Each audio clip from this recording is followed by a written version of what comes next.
Jimmy Butler took the most shots of his bountiful three-month Warriors career on Sunday, scored the most points, played the most minutes, and absolutely was the most dominant, most commanding, most playoff Jimmy anyone could have possibly wanted or ordered up for this very significant moment.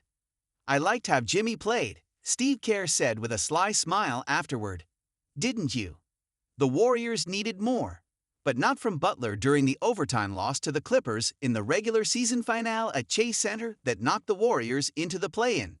No, the biggest lesson the Warriors learned was that in the biggest and toughest moments, they can count on Butler to do big and tough things, just like Sunday, when he scored 30 points on 12 of 20 shooting, dished out 9 assists, only committed 1 turnover, and played a marathon 48 minutes and 2 seconds against a Clipper team that is good enough to win a few rounds in the playoffs.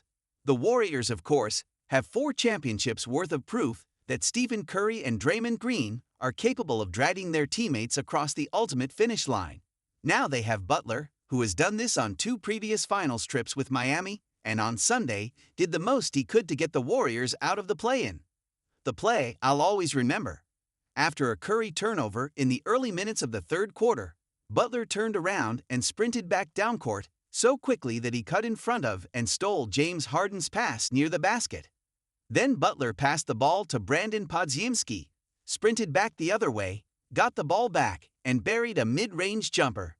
That was the whole thing there. That's the guy who already changed the Warriors' season, and now maybe can lift them in the postseason. Riding the Butler wave, the remaining issue: can the rest of the Warriors keep up with Curry, Butler, and Draymond? On Sunday, the answer was mostly no, though Podziemski played another strong game and is solidly locked in as the Warriors' 4th most important player. The role players did some good things and some bad things, but they mostly frittered away what the stars handed them. The Warriors will get their next chance on Tuesday at home against the West 8 seed Memphis. A victory would get the Warriors the 7 seed and a first-round matchup against 2 seed Houston starting next weekend. A loss on Tuesday would push the Warriors into a do-or-die play-in game on Friday against the winner of the Sacramento-Dallas 9-10 game. Historical note: the Warriors are 0-3 in play-in games during this era, including a season-ending loss to the Grizzlies in 2021 at Chase. But wait, Butler was the leader of the 2023 Heat, the only team in the brief history of the play-in tournament to get all the way to the finals. Draymond, are you guys drawing on Butler's successful play-in history going into Tuesday? "We're just drawing on having Jimmy as a whole," Draymond said.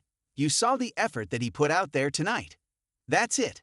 Not necessarily the experience in the play-in or any of that. Just riding our aces. This is the next stage for the Butler era, but the first stage was pretty good too." The Warriors were 25-26 and in 11th place before Butler arrived. From then on, they went 23-8, but the Warriors hadn't really seen Butler figure out that it was time to take over and then do it.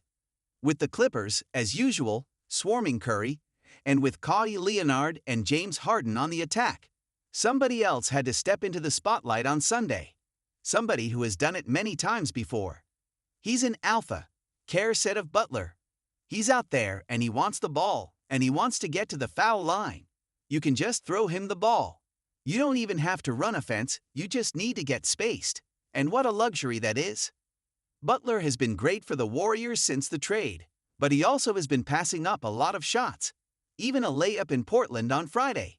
Butler has been getting to the free throw line consistently, but also he's been shying away from the mid-range shots that tore up the playoffs in 23.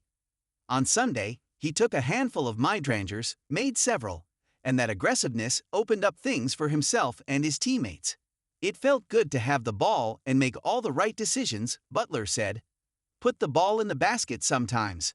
The Warriors saw Butler do it, and keep doing it. They're getting so much from Butler now that Kerr has, at least temporarily, decided he doesn't need Jonathan Kuminga in the game anymore. Butler eats up minutes, and Kerr is going to play the guys who fit best with Curry and Butler. That's it. That's totally understood in the Warriors' locker room, by the way. Confidence game. I asked Butler, "What do you think about Draymond saying that the Warriors' mindset going into the play-in is that they have you now?"